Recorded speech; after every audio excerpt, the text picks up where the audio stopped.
स्वागत है बच्चों आपका अपने YouTube चैनल एडुकेट एकेडमी पे। मैं गौतम प्रसाद और आज का जो हमारा टॉपिक है वो 12th क्लास वाले बच्चों के लिए है, ज्योग्राफी भूगोल से रिलेटेड है। ठीक है, तो जो हमारा जो चैप्टर है बच्चों वो है हमारा 4th चैप्टर, मानव विकास, ह्यूमन डेवलपमेंट। अब ह्यूमन डेवलपमेंट में जो हम बातें करेंगे, जो मेन चीजें हैं, जो किस किस चीजों से देखिए ह्यूमन का डेवलपमेंट हो सकता है, तो मानव का विकास किन किन चीजों से हो सकता है, हम सबसे पहली चीज इन सभी चीजों पे बात करेंगे। तो मानव विकास क्यों जरूरी है? देखो, मानव विकास होगा तो जो हमारी जो राष्ट्रीय आय है वो भी बढ़ेगी, प्रति व्यक्ति आय भी बढ़ेगी। तो ये क्या है, मानव विकास हमारे एक देश के विकास पर भी निर्भर करता है और उसको कितना कल्याण, जो सरकार उसके लिए कितना कल्याणकारी कार्य करती है, उसके लिए आधारभूत आकांक्षाएं जो उसको जुटाती है, शिक्षा हो गया, स्वास्थ्य हो गया, ये सारी चीजें हैं। तो घर है, भोजन है, इस तरह से क्या चीजें उसको जुटाती है जिससे कि मानव अपना विकास कर सके। तो सबसे पहले मानव विकास के लिए क्या चीज होना चाहिए, वो स्वतंत्र होना चाहिए अपना विकास करने के लिए। तो वो जिस क्षेत्र में भी जाए वो अपना क्षेत्र अव्वल दर्जे में पा सके। तो मानव विकास का सीधा तात्पर्य क्या है कि ऑलराउंड डेवलपमेंट, वो हर एक क्षेत्र में होना चाहिए। अब वो होगा कैसे? जब उसके अंदर अच्छी शिक्षा होगी, अच्छी गुणवत्ता होगी, ठीक है ना, तो वो स्वस्थ होगा, स्वस्थ जैसे ही होगा तो वो अच्छे कार्य करेगा, काफी दिन तक करेगा। तो इन सभी चीजों को देखते हुए जो है कि मानव विकास सूचकांक में 3 चीजों पर ध्यान दिया जाता है बच्चों। उसमें जो महत्वपूर्ण है, स्वास्थ्य, शिक्षा और मानव के संसाधन, इसी को देखकर मानव विकास सूचकांक तैयार किया जाता है। मानव विकास सूचकांक क्या होता है? एक मापक होता है, ठीक है ना। तो चलिए अब हम स्टार्ट करते हैं। मानव विकास में हमें जो सबसे पहले पढ़ना है बच्चों वो है हमारा घटक। मानव विकास के जो घटक है वो 3 घटक है वो माने जाते हैं। संसाधनों तक पहुंच, शिक्षा, स्वास्थ्य, ठीक है। अब देखिए, संसाधनों तक जो मानव विकास किस तरीके से अपना विकास कर रहा है। संसाधनों तक मतलब कि उसने कई चीजों, ऐसी वस्तुओं का प्रयोग किया है जैसे कि प्राकृतिक। अब प्राकृतिक का उपयोग करके उन्होंने क्या किया, एक लकड़ियों का प्रयोग करके उन्हें दरवाजों का निर्माण तथा अन्य अन्य फर्नीचरों का निर्माण। तो संसाधन तक उसकी पहुंच है, जिस तरीके से वो मानव क्या कर रहा है, अपना विकास कर रहा है। तो ये हमारा क्या हो गया, संसाधनों तक उसकी जो पहुंच है, मानव का जो घटक है वहां तक। शिक्षा, शिक्षा क्या करती है, मानव विकास में एक महत्वपूर्ण पूंजी मानी जाती है मानव विकास की, क्योंकि देखो जिसकी जितनी अच्छी शिक्षा होगी वो उतने अच्छे पायदान पे होगा और जिसकी कम शिक्षा होगी वो उतने नीचे पायदान पे होगा। तो हमारी सारी चीज किस पे डिपेंड होती है, अपनी नॉलेज पे। अब ये नॉलेज कहां पर, देखो सबसे ज्यादा जो लिटरेसी रेट है, साक्षरता दर जहां पर सबसे अधिक होगी वहां पर क्या होगा, आपकी शिक्षा भी बहुत अव्वल दर्जे की होगी और वहां के लोग भी क्या होंगे, क्रिएटिव होंगे। तो जैसे कि हम बात करें हमारे केरल की साउथ साइड की और हमारे बिहार की बात करें तो कई ऐसी जगहें हैं जहां पर हमें क्रिएटिव माइंड के बच्चे बहुत ज्यादा देखते हैं, शिक्षा का स्तर बहुत ज्यादा है। अब आते हैं स्वास्थ्य। यदि स्वास्थ्य को मानव विकास में बहुत महत्वपूर्ण माना गया है, क्यों? क्योंकि ये मानव विकास की अहम पूंजी मानी जाती है। क्यों? क्योंकि अगर विद्यार्थी चाहे शिक्षक स्वस्थ होंगे जभी वो किसी भी कक्षा में शिक्षण का लाभ उठा सकते हैं। तो जितना भी है वो जभी लाभ उठा सकते हैं जब उसके अंदर, जब वो स्वस्थ होंगे। हम स्वस्थ होंगे तो ज्यादा कार्य करेंगे, तो ज्यादा कार्य होगा तो क्या होगा, उसका विकास भी ज्यादा होगा और प्रति व्यक्ति आय ज्यादा होगी और हमारी जो सकल घरेलू उत्पाद है, जीडीपी, वो भी बढ़ेगी और प्रति राष्ट्रीय आय भी हमारी बढ़ेगी। तो स्वस्थ होने के बहुत सारे विभिन्न कार्य हैं जिसके लिए सरकार कई कार्य चलाती है। आपका WHO ने कई ऐसे कार्य चलाए ताकि मानव विकास को स्वस्थ रखने में उसको सहयोगी दिया जाए और हमारा भारत भी क्या है, उसका हिस्सा है, विभिन्न अंग है उसका। तो ये हमारा मानव विकास के जो घटक है वो हो गए हैं बच्चों। अब आते हैं हम इस चीज पे, आय उत्पादन क्या होता है। सबसे पहली चीज है, मानव विकास में आय को बहुत ऊंचा स्थान माना गया है। जिस व्यक्ति की आय अच्छी होगी उसका जीवन स्तर भी ऊंचा होगा, ठीक है। और आय मानव में विशेष स्थान दर्शाती है।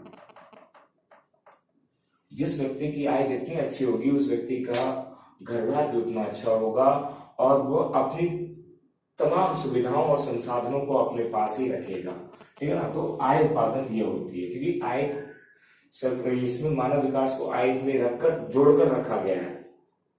अब कल्याण उपागम क्या है? अब जितने भी सरकार की जिम्मेदारी क्या बनती है, जितने भी जो मानव है उसके विकास के लिए क्या किया जाए, कल्याणकारी कार्य, ताकि जिससे कि मानव विकास हो सके, मानव अपनी वृद्धि और विकास दोनों कर सके। तो वो क्या करती है, कई ऐसे संस्थान जो कि है कल्याण के जरिए वो कार्य करती है, ताकि मानव को उसकी वृद्धि और विकास में कोई भी बाधा उत्पन्न ना हो। तो वृद्धि विकास में क्या करती है बच्चों, ये इसको वृद्धि और विकास में इसको महत्वपूर्ण कल्याण उपागम कार्य करती है।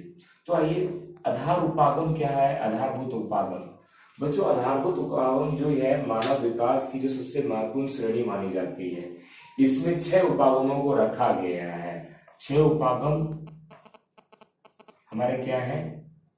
रोटी, कपड़ा, मकान, शिक्षा, स्वास्थ्य और हमारा रोजगार,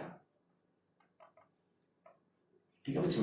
तो इन सभी चीजों को इसमें रखा गया है, जहां पर कि जो उपागम है, जिस भी क्षेत्र में जिस भी मानव के पास ये सभी 6 उपागम होंगे वह हमेशा समृद्ध होगा।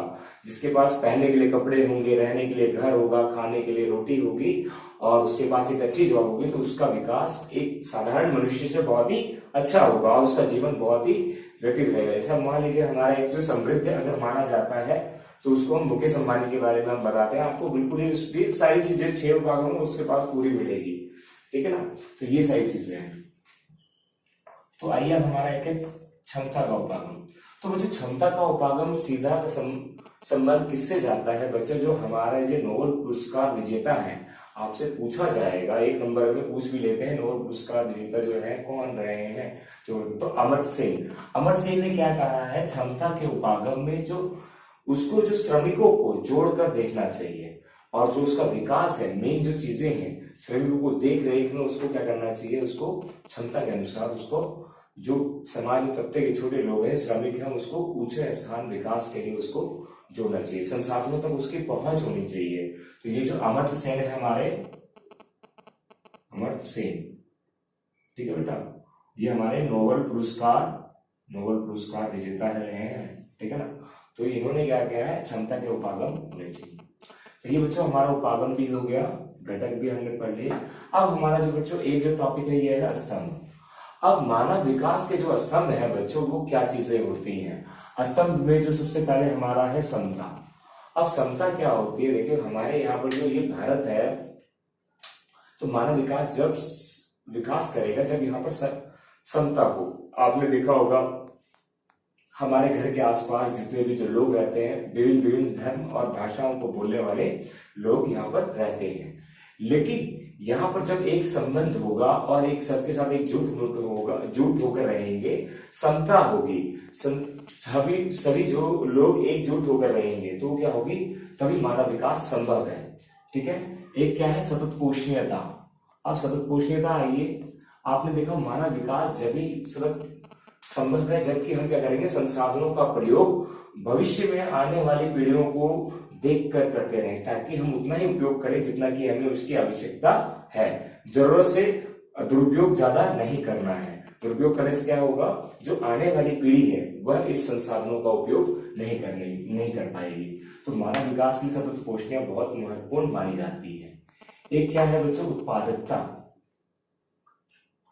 अब उत्पादकता में हमारा क्या होता है, जैसे कि जो श्रमिक वर्ग है, श्रमिक वर्ग को जोड़कर जितने भी उसको ऊंचा उठाने के लिए उसको श्रमिकों को ध्यान में रखकर उत्पादक करना चाहिए। मतलब कितने जो लोग हैं उसके विकास के लिए कार्य करना चाहिए। तो ये हमारा क्या है, श्रमिकों में इसको विशेष स्थान दिया जाता है, श्रमिकों में, ठीक है बच्चों। एक है हमारा सशक्तिकरण। सशक्तिकरण हमारा बहुत ही महत्वपूर्ण माना जाता है बच्चों। सशक्तिकरण होता क्या है, जो जितने भी जो निचली जाति के हैं, जो छोटे